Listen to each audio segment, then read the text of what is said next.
안녕하십니까. 인문학연구소 인연입니다. 이번 시간에는 라이벌 대 라이벌 12번째 빈센트 반 고흐와 폴 고갱에 대한 이야기를 해보려고 합니다. 12. 우정과 집착 사이 고흐 대 고갱. 그림에 대한 기본 지식이 조금 부족한 사람들이라고 하더라도 고흐와 고갱의 이름 정도는 아마 다 들어보셨을 겁니다. 서양 미술에서 그만큼 이들이 차지하는 위치는 독보적이라고 할 만하죠. 특히 후기 인상주의를 대표하는 화가로 이들은 다른 누구와도 대체하기가 어렵습니다. 자, 이 부분에 대한 대략적인 개념은 제가 예전에 10분 만에 정리하는 서양 미술의 역사에 대해서 요 파트에서 정리를 해본 적이 있으니까 그걸 참조하시면 되겠고요. 이들은 동시대, 고갱이 5살이 많았어요. 동시대에 비슷한 화풍으로 그림을 그렸고 2달가량 함께 동고동락을 하기도 했습니다. 그러나 이 아름다웠던 일종의 프레너미는 그리 길게 가지 못했습니다. 그럼 두 사람에 대하여서 이야기를 해보죠. 1. 슬픔과 고통의 예술가 빈센트 반 고흐. 1853년 3월 30일 고흐는 네덜란드 북쪽에 있는 작은 마을인 준데르트에서 작은 교회의 목사 아들로 태어났습니다. 하지만 그에게는 태어나자마자 죽은 형이 한 명 있었는데 그 형의 이름을 그대로 물려받았다고 하죠. 고흐는 어린 시절 그림보다는 독서를 좋아하고 자연에서 곤충을 관찰하는 것이 취미였다라고 전해지는데 그의 어머니 아나 코르넬리아는 이 어머니의 취미가 그림 그리기였다고 해요. 고흐는 11살 무렵부터 제벤베르헌의 기숙학교에 들어가서 프랑스어, 영어, 독일어 등을 배워서 그 실력이 대단했다고 하고요. 13살에는 튠비르흐의 빌럼 2세 국립중학교로 진학을 해서 미술을 교과목으로 처음 접하게 됐습니다. 그러나 15살 무렵 뚜렷한 이유 없이 학교를 그만두었고 일설에서는 가정 형편이 어려워졌기 때문이다. 또 다른 사람들은 이 가족력에 있는 정신장애 때문이었다고 한다. 이렇게 소문은 있어요. 근데 어쨌든 뚜렷한 이유 없이 학교를 그만두었고 헤이그의 미술상인 구필화랑에서 일을 시작합니다. 이 구필화랑은 큰아버지이자 미술상이었던 센트가 파리의 미술상인 아돌프 구필과 함께 만든 곳으로 당시 네덜란드와 프랑스의 작품을 연결시켜주는 아주 전도 유망한 화랑이었어요. 게다가 큰아버지 센트는 아들이 없었기 때문에 고흐를 자신의 후계자로 생각하고 이 교육을 시켰다고 해요.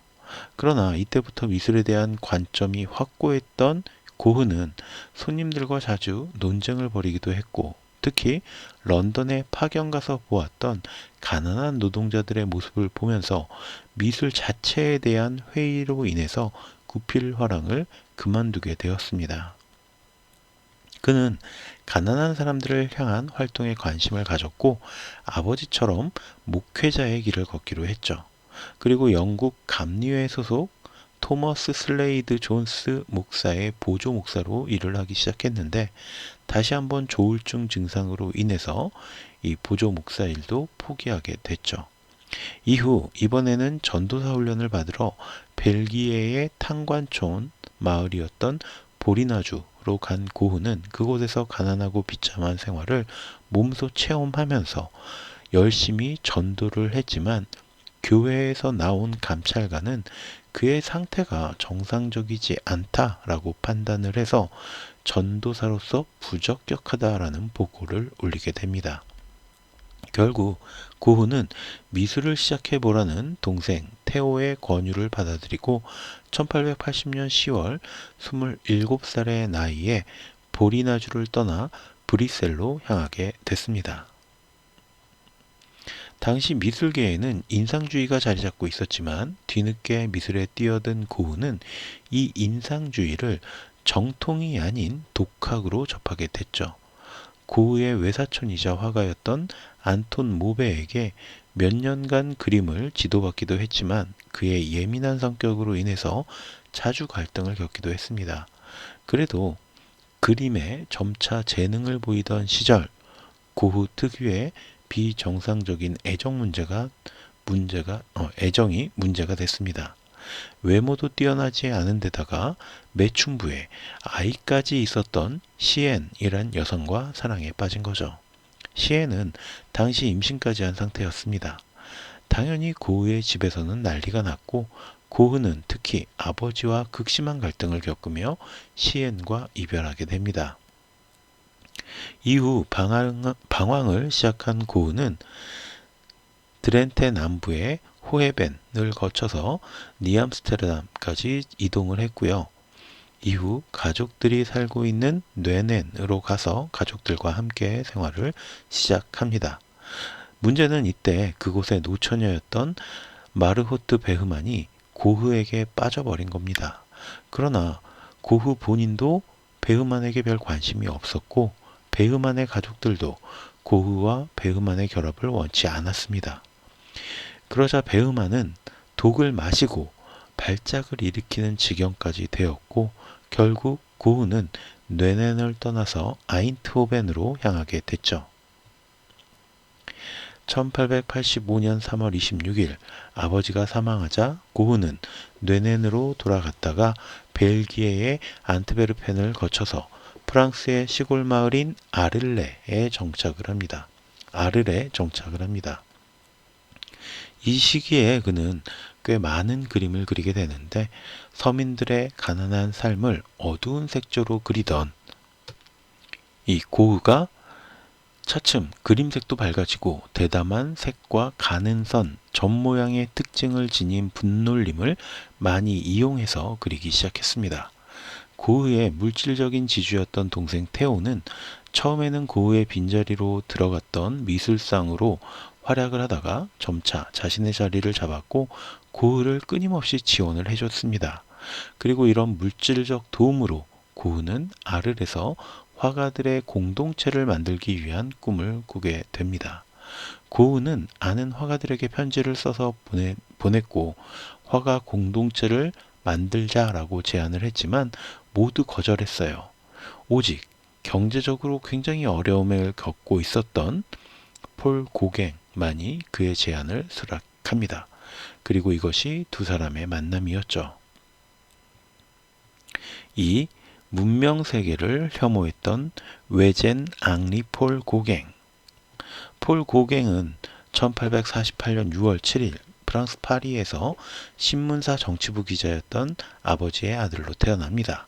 그의 아버지 클로비는 페루에서 자신의 신문사를 차리려고 가족들과 이주를 했지만 페루로 향하던 중 심장병으로 사망을 했고요. 갑작스럽게 아버지를 잃은 가족들은 페루에서 약 5년 동안 매우 가난한 삶을 살게 됐습니다. 1854년 고갱의 가족은 다시 프랑스로 돌아와서 오를레앙에 머물게 됐고 그나마 조금 물려받았던 할아버지의 유산으로 집을 구해서 어머니의 삭바느질로 삶을 연명하게 되었습니다. 1865년 12월 고갱은 선박의 항로를 담당하는 견습 도선사가 되어서 라틴 아메리카와 북극 등 지구촌 여러 곳을 여행했지만 1871년 어머니의 사망 소식을 듣고는 1872년부터 선원 생활을 그만두고 파리로 돌아와서 증권 거래점의 점원으로 일하며 경제적인 안정을 갖게 됩니다. 그는 당시 프랑스를 휩쓸던 인상파의 작품에 빠져서 차츰 미술을 공부하기 시작했고요. 아마추어 화가로 활동을 시작합니다.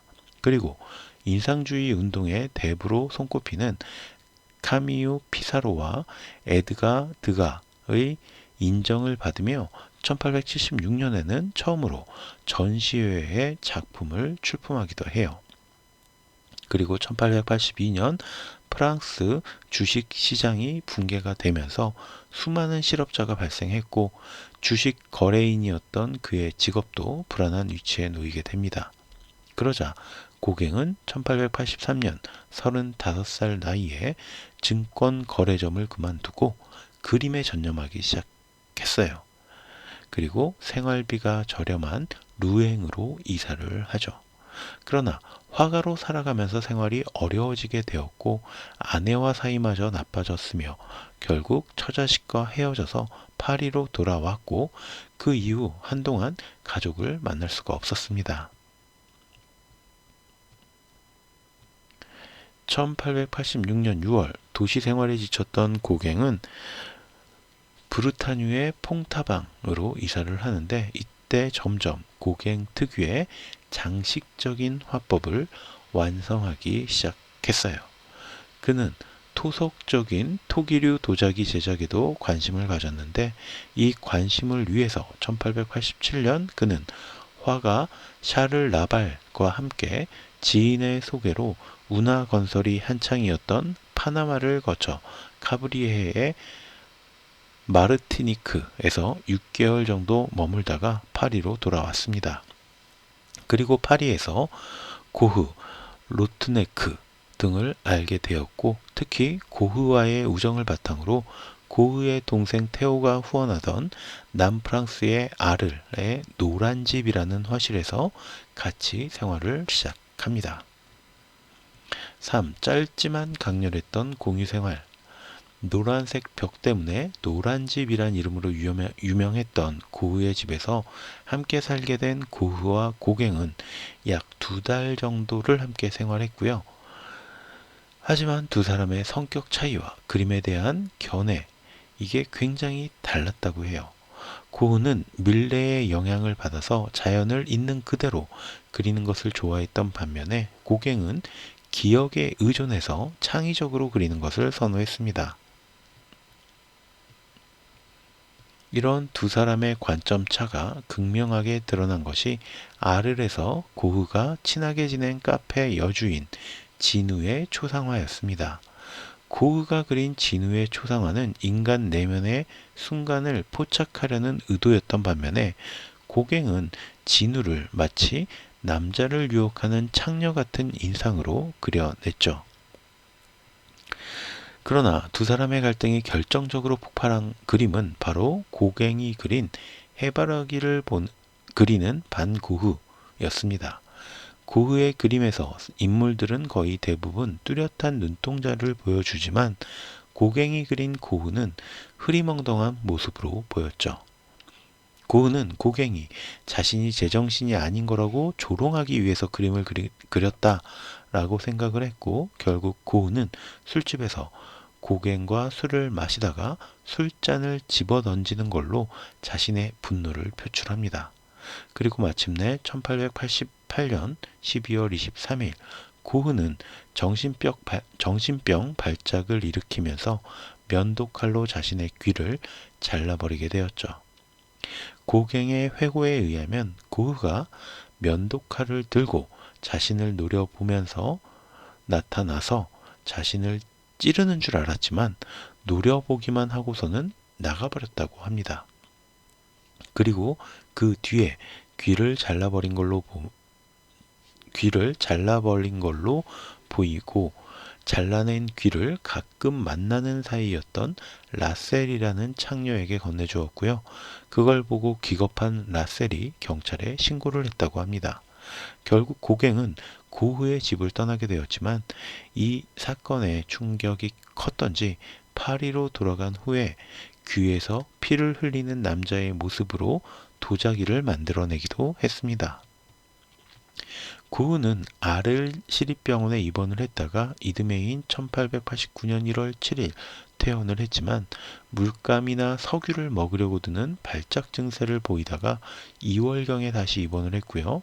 태호는 형이 지내면서 그림을 그릴 만한 정신병원을 수소문한 끝에 1889년 5월 8일 생레미의 생폴 요양원에 형을 입원시키게 됩니다. 그리고 이때 그는 그 유명한 별이 빛나는 밤에를 그리게 되었죠.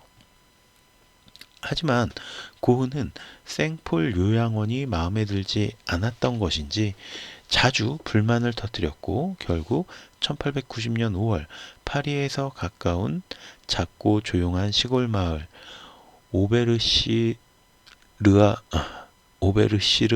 우아지로 이주를 합니다.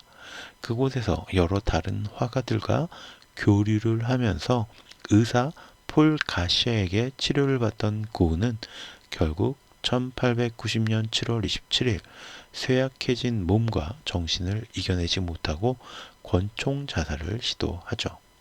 하지만 심장을 아슬아슬하게 빗나갔고 때문에 약 1.6km 거리를 걸어서 아부 여관에 도착을 하게 됩니다.